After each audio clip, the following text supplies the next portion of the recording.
Biff, where are you? You're supposed to study with me today. Hey, look at Bernard. What you looking so anemic about, Bernard?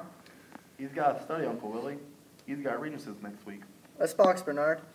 Biff, listen, Biff. I heard Mr. Burnham say that if you didn't start studying math, he's going to flunk you, and you won't graduate. I heard him. You better study with him, Biff. Go ahead now. I heard him. Oh, Pop, you didn't see my sneakers.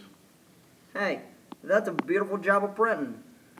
Just because he printed University of Virginia on his sneakers doesn't mean they've got to graduate him, Uncle Willie. What are you talking about? With scholarships at 3 universities, they're going to flunk him? But I heard Mr. Burnham say... Don't be a pest, Bernard. One anemic. Okay. I'm waiting for you in the house, Biff. Bernard is not well liked, is he? He's liked, but he's not well liked. That's right, Pop. That's just what I mean. Bernard can get the best marks in school, you understand. But when he gets out in the business world, you understand, you're going to be 5 times ahead of him. That's why I thank Almighty God you both built like indices. Because the man who makes an appearance in the business world, the man who creates personal interests, is the man who's going to get ahead. Be liked and you'll never want. You take me, for instance. I never have to wait in line to see a buyer. Willie Loman is here. That's all they have to know. And I go right through. Did you knock him dead, Pop? Knock 'em cold in Providence, solder 'em in Boston. I'm losing weight. You notice, Pop? Hello, dear. Sweetheart. How'd the Chevy run? Chevrolet, Linda, is the best car ever built. Since when do you let your mother carry wash up the stairs? Grab hold there, boy. Where to, Mom? Hang them up on the line. And you better go down to your friends, Biff. The cellar is full of boys. They don't know what to do with themselves. When Pop comes home, they can wait. You better go down and tell them what to do, Biff. I think I'll have them sweep out the furnace room. Good work, Biff. All right. Fellas, everybody sweep out the furnace room. I'll be right down. All right. Okay, Biff. George and Sam and Frank, come out back. We're hanging up the wash. Come on, Hap, on the double. The way they obey him. Well, that's training. The training. I'm telling you, I was selling thousands and thousands, but I had to come home. Oh, the whole block will be at the game. Did you sell anything? I did 500 gross in Providence and 700 gross in Boston. No. Wait a minute. I've got a pencil. That makes your commission. 200. My God, $212? Well, I didn't figure it yet, but, How much did you do? well, I did about 180 gross in Providence. Well, no, it came to roughly 200 gross on the whole trip. 200 gross? That's... Well, the trouble was that there were 3 of the stores were half closed for inventory in Boston. Otherwise, I would have broke records. Well, it makes $70 and some pennies. That's very good. What do we owe? Well, on the first, there's $16 in the refrigerator. Why 16? Well, the fan belt broke, so it was $1.80. But it's brand new.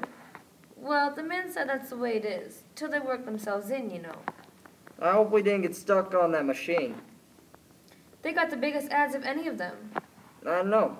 It's a fine machine. What else? Well, there's $9.60 for the washing machine, and for the vacuum cleaner, there's $3.50 due on the 15th. Then the roof. You got $21 remaining. It doesn't leak, does it? No, they did a wonderful job. Then you owe Frank for the carpenter. I'm not going to pay that man. That goddamn Chevrolet. They ought to prohibit the manufacture of that car. Well, you owe him $3.50, and odds and ends comes to around $120 by the 15th. $120? My God, if business don't pick up, I don't know what I'm going to do. Well, next week you'll do better. I'll knock him dead next week. I'll go to Hartford. I'm very well liked in Hartford.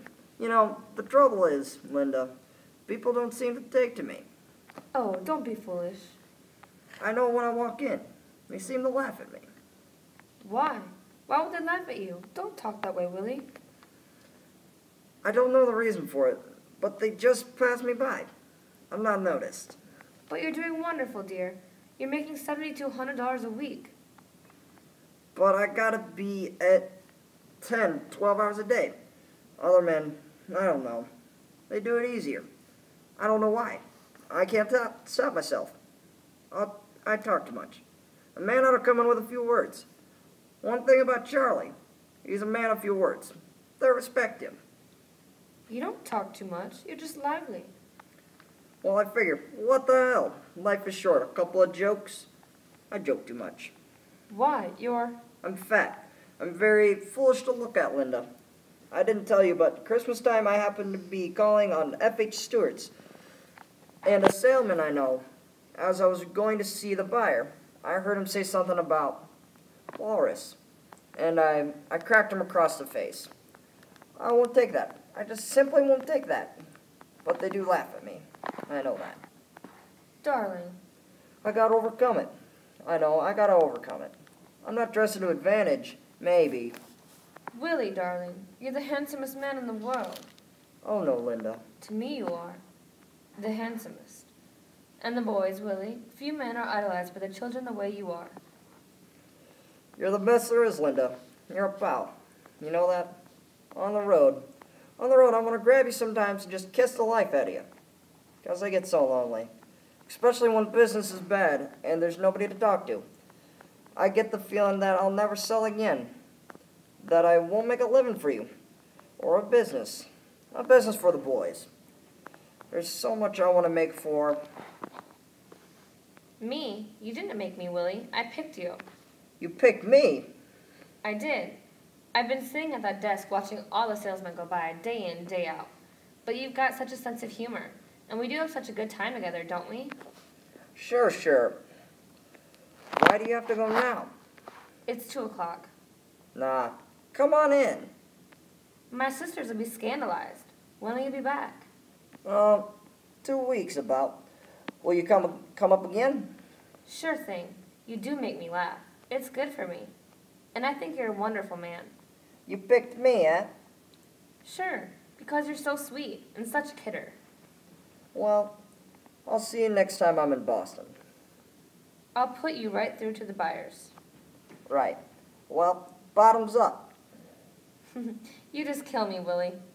You kill me. And thanks for the stockings. I love a lot of stockings. Well, good night. Good night. And keep those pores open. Oh, Willie. You are, Willie, the handsomest man. You've got no reason to feel that. I'll make it all up to you, Linda. There's nothing to make up, dear. You're doing fine. Better than. What's that? Just mending my stockings. They're so expensive. I won't have you mending your stockings in this house. Now throw 'em out.